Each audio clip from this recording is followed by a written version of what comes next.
WWE Draft reached its conclusion last night on Raw, and it was honestly pretty underwhelming to most people. However, I believe the WWE did exactly what they set out to do, with the theme of this draft, very similar to the theme of all sports drafts, being new beginnings. Now, the draft itself felt like a lot less fun immediately because of the lack of champions that were going to be able to move brands. The only ones that are allowed to move brands were the Women's Tag Team Championships, because they are technically supposed to be defending it on both brands, so they could go to either one. But like I said, the theme for this draft was new beginnings, because all these NXT superstars who did all they could on NXT and were ready for the main roster were all brought up. But it wasn't just about the NXT stars, because what it truly felt like were superstars that didn't really have a lot of direction were the ones who were flip-flopping brands versus having some big star go from one brand to another. Because in the past, we had seen big stars move from brand to brand. I mean, go back in time to 2011 when John Cena was drafted to SmackDown and then later that night drafted right back to Raw. It's like,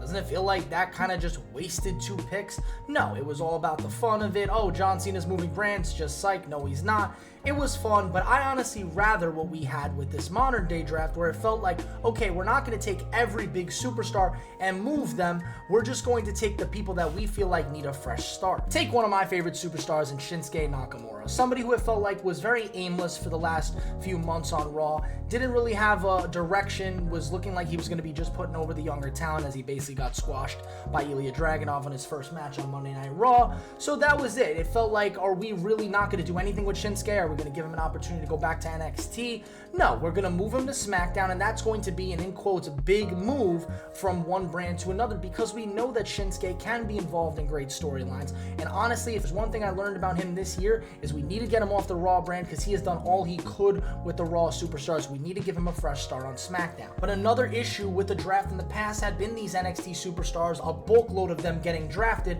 but then not being used. I mean, Odyssey Jones was drafted last year, was not used the entirety of the year, was drafted again this year.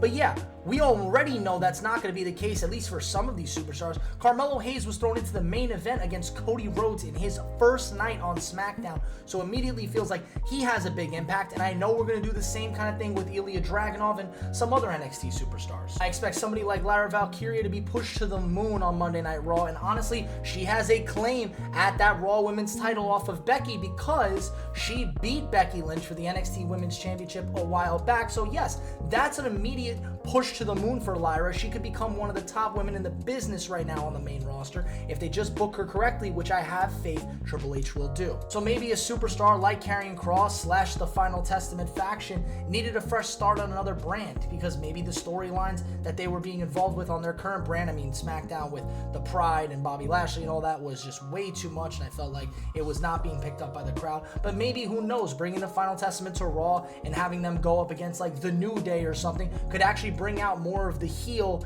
in Karrion Kross and more of the baby face in the New Day's Kofi Kingston and Xavier Woods. But I think the thing that I'm most excited about after the WWE draft is the guys who, for some reason, one or another, whether it's the booking, it wasn't great storytelling, they were not able to get over during their first run on the main roster, but now they're finally being given an opportunity. Take somebody like Dijak, aka Dominik Dijakovic. I mean, he was brought up as a part of the Retribution stable, which was putrid, and then he was left to be in a tag team along with Mace, and he was, I believe, T-Bar. It was awful. It was not booking correctly at all. This man is an absolute beast in the ring and is great on the mic. This person should have been pushed to the moon from the very beginning. After that match for him and Keith Lee, I thought Dominik Dijakovic was going to be the next big thing in WWE, but WWE fumbled it, and now here's their opportunity to fix their fumbling. Speaking of people that were treated poorly on the main roster for absolutely no reason, please let this man go back to the lone wolf character and let him be a babyface.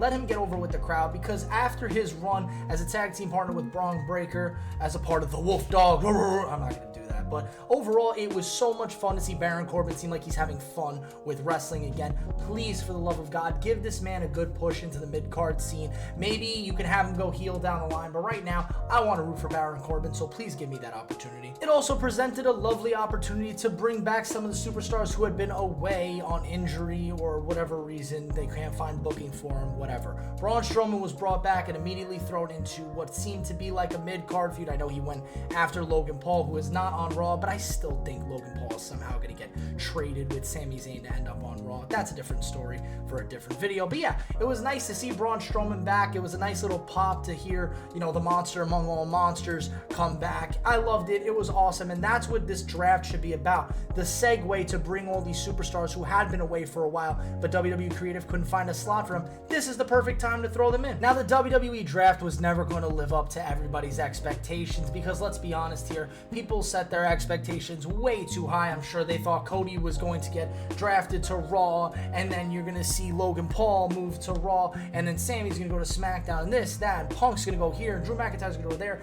Everybody always thinks that crazy chaos is always going to happen with WWE, and that's how it's going to make it good. But no, in the Triple H era, I realized I don't need crazy chaos to enjoy myself. I could sit here and watch the brand swaps of certain superstars going from brand to brand based off of if they have a storyline to tell or not. I mean, everyone was saying they wanted Drew or Punk, one of those guys, to get moved. Why? They're in a storyline right now on Raw. You don't want to change that. People that are going to Raw want to see that with the Raw superstars. It's going to feel weird to move either of them to a different brand.